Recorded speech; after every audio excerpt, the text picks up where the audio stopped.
So, Peter, your investing philosophy is often summed up as buy what you know. And there's some truth to that, and it's also often way oversimplified. Sure. Can you explain what you did mean by that and what you didn't mean?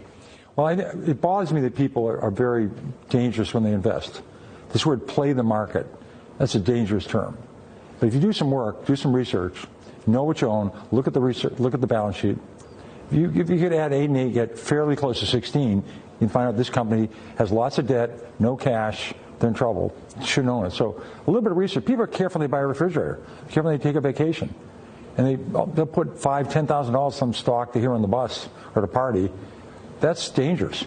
So when you say buy what you know, you also thought that the regular investor might be able to get an inside advantage by sticking to an industry he's familiar with or seeing something that she realizes is a great product. Imagine if you were in a mall the last 50 years. You would have seen Gap when it was hot. You would have seen Limited when it was hot. You would have seen when it was not hot. You would have seen when they were starting, people weren't excited about Gap anymore. And then you do some research, say, well, gee, there's a lot of limited stores, but we're only at 20. You know, they can go to 400.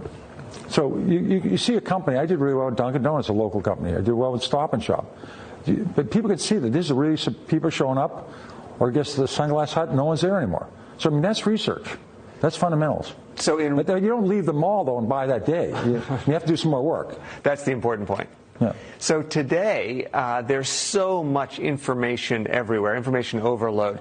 Does that make it harder for active investors? The indexers say everyone's got access to the same information at the same time. You can't beat the market.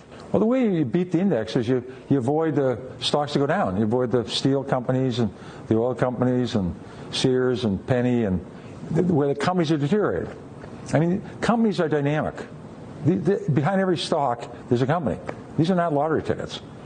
So you're trying to find the companies within the S&P 500 that are doing better. They're going from crappy to semi-crappy to good. That might take a couple of years, or they're going to grow for a long time. And you're trying to avoid the companies that are going south. That's how you beat them. Or you find some companies outside the S&P 500 that are great companies. CarMax was not in the S&P 500. They went up 200-fold. There's a lot of companies that enter, and a lot of their great performances before they go in. Now, a lot of people, when they're lucky enough or smart enough to get a company that's going up, they take their profits. Right. And you made the case in a book that you should actually hang in there with the really great stocks, and you even got a call from Warren Buffett as a result. Yeah, in 1989, I'm at home, and the phone rings, and I thought it was one of my friends, but one of my daughters, I think her 6-year-old Annie, picked up and said, "Gee, guess there's a Mr. Buffett online?" I said, "This got to be a joke." So I pick it up, and this Warren Buffett, I'm from Omaha, Nebraska. You know, I read your book. My annual report's due in 2 weeks. Can I use the line? He said that all in about 7 seconds. And I said, "That's great. I'd love to do it. What's the line?" He said, "I love this. It's been waiting to do this. When you sell your great companies and add to the losers, it's like watering the weeds and cutting the flowers." And he said, "I want to put it in." He said, "If you ever come to Nebraska, you don't call me. Your name will be mud all over Nebraska." So did he call him? Oh, yeah. Several times we played bridge together. We've had several meetings. Great guy. Another point you've made, and this is, I think, particularly relevant 10 years into a bull market, is that I think you said more money has been lost anticipating a downturn than actually in the downturn. Can you explain? Well, obviously, the market's gone up tenfold since I stopped running Magellan. So you make more money on the upside. The market's going to be a lot higher 10 years from now, 20 years from now, 30 years from now. Trying to predict the market is really a waste. I don't know what it's going to do. It can go down. When I ran Magellan, 13 years, it declined 10% or more, 9 times the market. Wow. I had a perfect record. I went down more than 10% every time. Whatever the market went down, I went down more. But over the long term, the upside is more than the downside. So you got to say to yourself, do I need the money in the next month? Do I need the money in the next year? Do I have kids going to college? Do I have a wedding coming up? Then you're a bad investor. If you can keep putting money in, you have 5, 10, 15, 20, 25 year, you should do well. One thing we're thinking a lot about at Barron's is the secular changes we're seeing in the market, where there's so much disruption that we wonder if certain industries, they may be cheap and they may just keep on getting cheaper. I mean, retail would be an obvious one in some cases, victims of Amazon. But even the auto industry, very low price earnings multiples. Maybe the market sees something.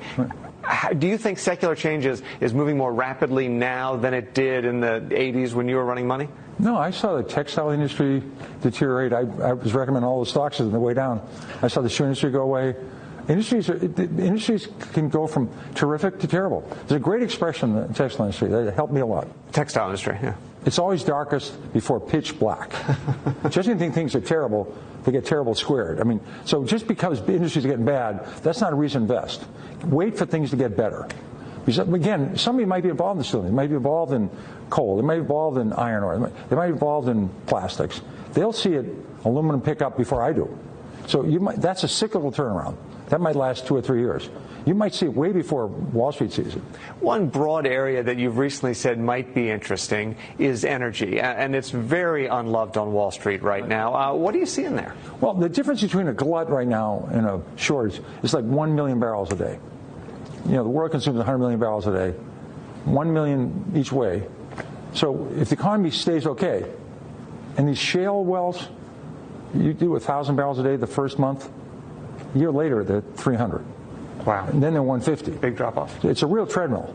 And right now there's no private equity money, there's no IPOs, there's no bond market, the banks want out, private equity wants out. Shale's going to slow down. So these people think that shale's going to keep growing 2-3 million barrels a day. We've gone from 5 million barrels in the U.S. producing to 12.5. People think that's going to continue. I don't believe it will. Peter Lynch, thank you very much. Thank you.